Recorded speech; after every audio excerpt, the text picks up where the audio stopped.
Hi friends, my name is Colby Sharp. I'm a fifth grade teacher in Michigan, and today I'm going to tell you about one of the most remarkable stories I've ever read in a picture book biography. It's one of those times where I knew the person, but I had no idea the impact that they had on the world. I'm so excited to tell you about this book. Are you ready?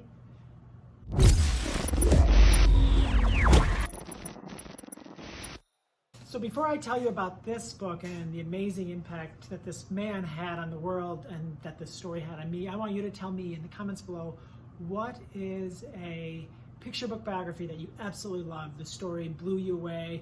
Everyone should read this because I love reading narrative nonfiction. I love picture book biographies. So let me know down in the comments below your absolute favorite picture book biographies.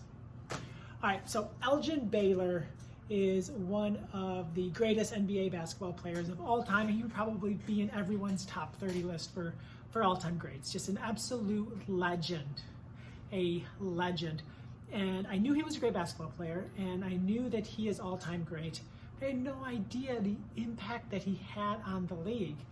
This beautiful book by Bryant and Frank Morrison tells the story of Elgin Baylor, tells the story of this giant of a man. Check it out. It's just such a beautiful book. So it tells the story of this man and him growing up and becoming a college basketball player, and just how he came from basically just like they weren't even allowed to play basketball where they lived, and because they were black, they weren't even allowed, they didn't even have a hoop, and when they got a hoop they didn't have a ball, so they started with like a tennis ball and eventually moved to a volleyball before they got a basketball. And Elgin quickly became one of the great players in the country, including leading Seattle to a national championship game appearance in college basketball.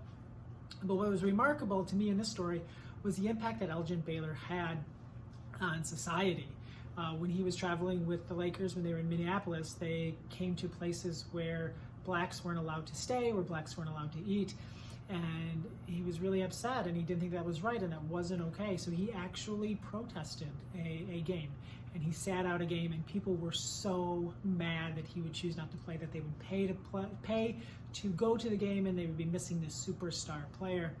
And immediately after that, the NBA changed the rules that none of their teams would stay in a place or eat in a place that only served white people. And they made that based on the decision that this amazing athlete had.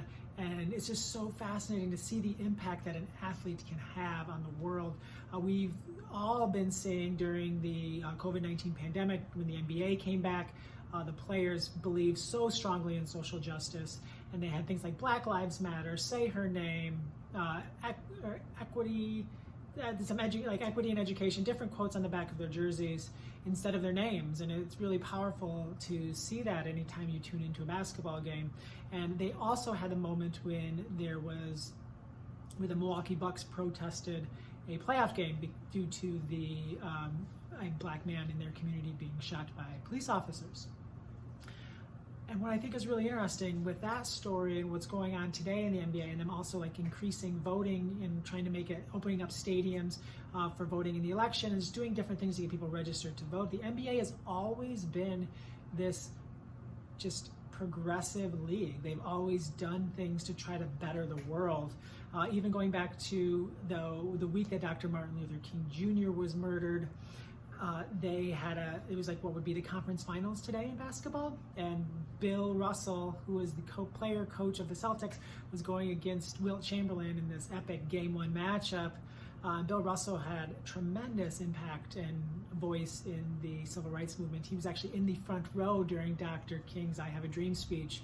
And just to see kids like learning about what NBA players are doing today, and then to be able to read them a book like Above the Rim so that they can see that what you can do with your voice, how you can use your platform and the person you are to make the world a better place. And I think that this is an absolutely beautiful book. The pictures are amazing. I just couldn't stop looking at it when I read it. I think that this is a book that everyone needs to have. I think all kids need to read it. This is one of those picture books that elementary kids are gonna love, but like seriously, like buy this book for middle school and high school kids. They're gonna absolutely just devour it. I would have loved this book in high school. Like this would have been my favorite book. Like I had no idea that this story happened. I am obsessed with sports and I love learning the stories that for a long time went untold. So if you are looking for that amazing book, that amazing picture book biography, and looking for a story that will hook your readers, will captivate your audience, check out Above the Rim. You won't regret it, I promise. My name is Colby Sharp. Thank you so much for tuning in. I hope you have an awesome, tastic day.